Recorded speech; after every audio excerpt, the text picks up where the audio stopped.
So students, welcome to online sessions of Giri tutorial. In the last session, we have completed with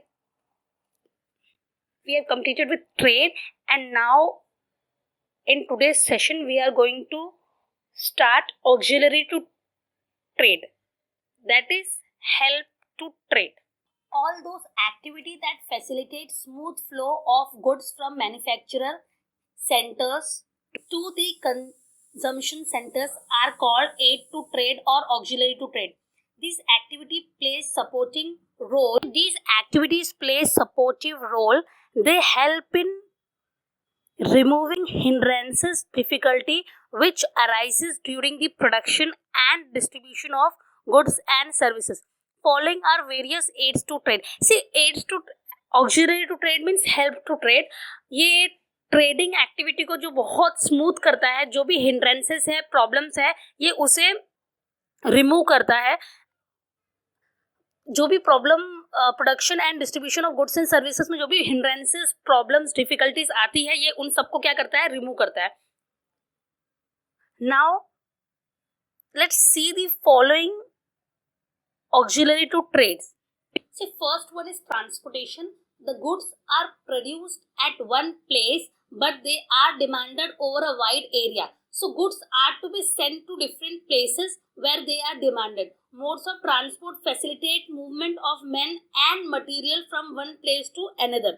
अभी जो transport है वो सबसे बड़ा, जो सबसे मेन प्रॉब्लम है वो रिमूव करता है. अभी गुड्स जो है वो प्रोड्यूस एक जगह पे होता है, बट उसका जो कंजम्पशन है वो अलग अलग एरियाज में होता है. तो गुड्स जो है वो with the help of transport वो it facilitate movement of goods, man and material from one place to another.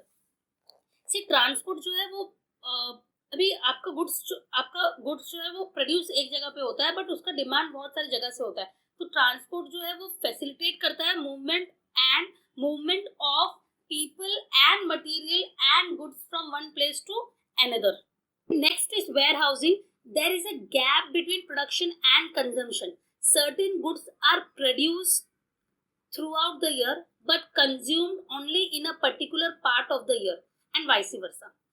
In the era of mass production, storage is indispensable. The goods should be stored carefully from the time they are produced till the time they are sold. Especially arrangement must be made to prevent the loss damage.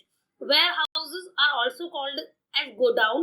Price is maintained at reasonable level and there is a continuous supply of goods and services.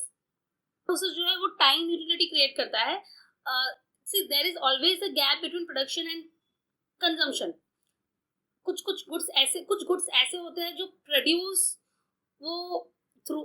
Through out the year होते हैं, but कोई particular season में ही वो cell होते हैं. तो इसके लिए उनको सेफली स्टोर करना बहुत जरूरी है, एंड वो चीज पॉसिबल होता है with the help of warehousing. Special arrangement must be made to prevent loss damage. अभी जो वेयर हाउसिंग है, with the help of this price stability is also maintain. जब भी गुड्स की जरूरत पड़ती है उस टाइम पे आपको गुड्स मिल जाता है, तो it is only with the help of warehousing. Price is maintain at a reasonable level and there is a continuous supply of goods and services. Price जो है वो भी मेंटेन होता है. प्राइस मेंटेन तब होता है जब there is a balance between demand and supply.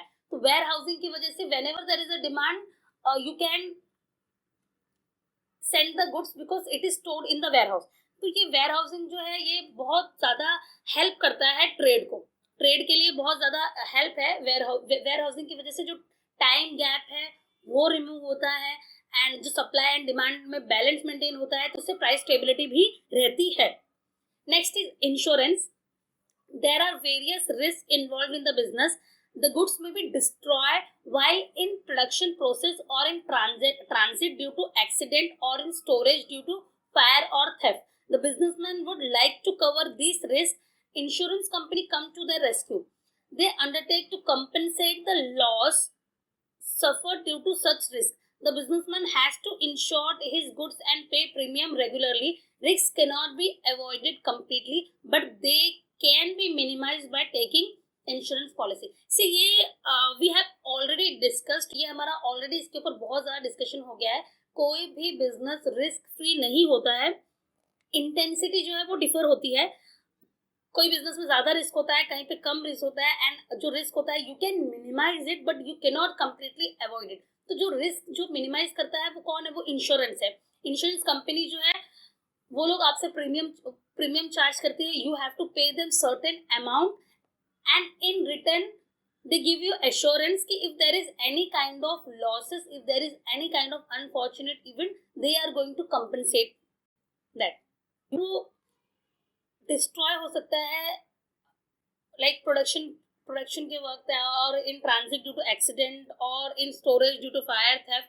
तो ये बिजनेसमैन को उससे बहुत ज़्यादा लॉस हो सकता है। तो ये जो रिस्क है ये इंश्योरेंस कंपनी क्या करती है, इसे बहुत कम करती है, प्रीमियम चार्ज करती है, एंड ये रिस्क को मिनिमाइज करती है।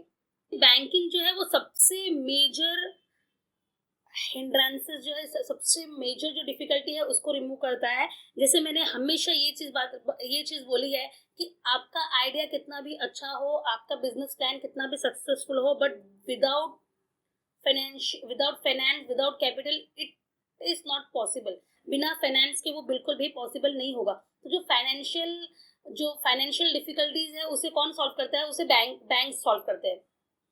We require money to start the business and to run it smoothly. Banks supply money. Adequate funds can be obtained from the bank. Bank provides loan, overdraft, cash credit, etc. to businessmen.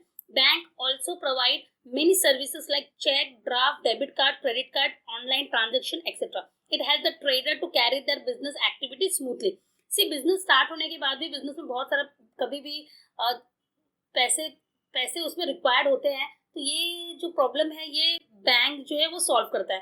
तो bank जो है वो बहुत important है, and वो जो एक major difficulty होती है, financial difficulty, it is solve by the bank.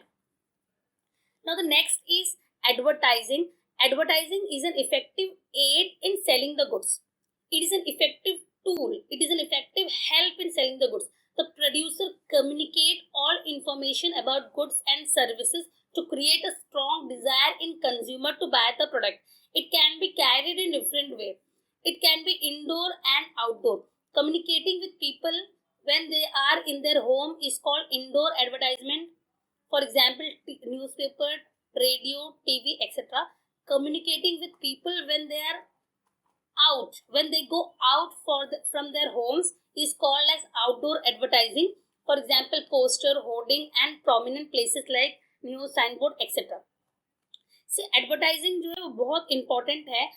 जैसे आप सबने सुना है, एंड हम वी हैव एक्सपीरियंस्ड, जो दिखता है वही बिकता है। एंड आपका आइडिया अच्छा है, आपका प्रोडक्ट बहुत अच्छा है, बट जब तक आप एडवर्टाइज नहीं करोगे, लोगों में अवेयरनेस क्रिएट नहीं होगी। तो एडवर्टाइजिंग जो है वो बहुत इफेक्टिव टूल है इन selling the goods. Advertising is carried in different way. It can be indoor and outdoor. Indoor advertising, हम घर बैठे हैं, टीवी देख रहे हैं, टीवी पे एडवर्टाइजमेंट आता है, हम वो देखते हैं, तो वो इंडोर एडवर्टाइजमेंट है। आप घर के बाहर हो, आप कहीं जा रहे हो, आपने होर्डिंग्स देखी है, बड़े बड़े साइन बोर्ड्स देखे हैं, तो वो that is outdoor advertisement. Poster देखा है, new sign board, etcetera. Next is mercantile agent. Customers are scattered over a wide area. It is not possible for seller to contact the customers. This difficulty is solved by mercantile agents. They bridge the gap between buyer and seller. Broker, estate agent, etc. are some example of mercantile agent. See, जो customers है वो बहुत ज़्यादा scattered है in a wide area, जहाँ पे seller जो है उसको पॉसिबल नहीं है कि वो हर जगह से कहाँ पे गुड्स का डिमांड है वो जाके पता, मतलब उसको उतना आइडिया नहीं आएगा सेलर को कि गुड्स की डिमांड कहाँ कहाँ है। तो जो मर्केंटाइल जो एजेंट है वो काइंड ऑफ ब्रोकर है, जो जाके आप जो गैप है उसे क्या करता है, फिल करता है बायर एंड सेलर के बीच में। वो हर जगह से जहाँ भी आपके गुड्स की डिमांड है, ऑर्डर है, वो सब लेकर आता है एंड सेलर को इन्फॉर्म करता है ताकि जो डिफिकल्टी हो वो क्या हो, सॉल्व हो। For example, broker estate agent are the examples of mercantile agent. तो ये एजेंट्स जो है ये लोग एक तरह के ब्रोकर है, यू कैन से, जो चेक करते हैं कि कहाँ पे डिमांड है एंड फिर वो वहाँ पे चीज़ों को फैसिलिटेट करते हैं, हेल्प करते हैं ताकि वो चीज़ पॉसिबल हो. Next is communication. See, communication is very important in today's world. In today's world, there is an information explosion. The information has to be communicated. There is a need of communication facilitating the trader, producer and consumer to exchange information with one another. Various means of communication such as cell phone, postal service, email are made available. See, जिसे बोला गया है यहाँ पे information explosion हुआ है. The information has to be communicated. Information जो है वो कम्युनिकेट करना बहुत जरूरी है. अभी एवरीवन इज वेरी बिजी. तो ये जो ट्रेडर है उससे पॉसिबल नहीं होगा कि जो भी उसके जो आपके कस्टमर्स हैं आप सबके पास जाके आप सुनो. मतलब आप ऑर्डर्स अगर आपको मिल रहे हैं, अभी समझो फॉर एग्जांपल एक्सपोर्टर है, अब वो जाके इंपोर्टर से बार बार पर्सनल मीटिंग नहीं कर सकता है.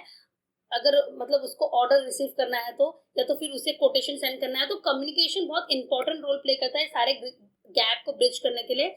आपको अगर किसी को आपके प्रोडक्ट्स की कोटेशन भेजनी है, आपको कुछ इन्फॉर्मेशन भेजना है, तो आपको पर्सनली आप जाना जरूरी नहीं है. With the help of communication आप क्या कर सकते हो, उस चीज को आप वो इंफॉर्मेशन को शेयर कर सकते हो. अभी various means of communication such as cell phone, postal services, email are made available. आप कॉल पे आप कम्युनिकेट कर सकते हो, आप ईमेल सेंड कर सकते हो, आप पोस्ट, आप लेटर क्या कर सकते हो, भेज सकते हो. तो ये कम्युनिकेशन जो है ये भी बहुत इम्पॉर्टेंट है. इट इज़ एन वेरी ये बहुत इम्पॉर्टेंट है. ये ट्रेड को फैसिलिटेट स्मूथली फ्लो होने में बहुत ज़्यादा हेल्प करता है. इजीली जो इंफॉर्मेशन है वो एक जगह से दूसरी जगह पे पास होती है. तो these are the auxiliary to trade. Help to trade, जो ट्रेड को स्मूथली पॉसिबल होने में बहुत ज़्यादा हेल्प करते हैं. पहला है जो ट्रांसपोर्ट है. First one is transport. जो डिस्टेंस, जो डिफिकल्टी है, जो वो रिमूव करता है. It removes the, you can say it remove the difficulty of geographical areas, geographical difficulties. Easily आपका गुड्स जो है वो एक जगह से दूसरी जगह पे क्या हो सकता है, सेंड हो सकता है, मूव हो सकता है. Next is warehousing. जो टाइम गैप है, बहुत सारे गुड्स है जो प्रोडक्शन एक टाइम पे होता है, कंजम्पशन अलग टाइम पे होता है. तो वो जो टाइम गैप है वो गुड्स सेफली वेयर हाउसेज में क्या होता है, सिक्योर रहता है. तो जो वेयर हाउसिंग है वो आपके प्राइस स्टेबिलिटी मेंटेन करने के लिए हेल्प करती है. सप्लाई एंड डिमांड में बैलेंस मेंटेन करता है. अभी नेक्स्ट है insurance. Business are subject to various risk, और वो रिस्क की जो इंटेंसिटी है उसे कम कौन करता है, इंश्योरेंस कंपनी करती है. Next is banking. जो सबसे मेजर, सबसे फर्स्ट जो डिफिकल्टी है, financial difficulty, it is solve bye banks. Next is advertisement. Advertisement create awareness about the goods. वो गुड्स के लिए अवेयरनेस क्रिएट करती है, डिमांड क्रिएट करती है. Next is mercantile agent. Every time it is not possible for seller to contact the customer. So हर बार जो सेलर है वो कस्टमर को कॉन्टैक्ट नहीं कर सकता, क्योंकि कस्टमर्स जो है वो स्प्रेड रहते हैं इन अ वाइड एरिया. तो मर्केंटाइल एजेंट जो है बहुत इंपॉर्टेंट रोल प्ले करता है. जो डिफिकल्टी है वो उसे सॉल्व करता है. Last one is communication. See, today there is a need of communication facilitating the trade.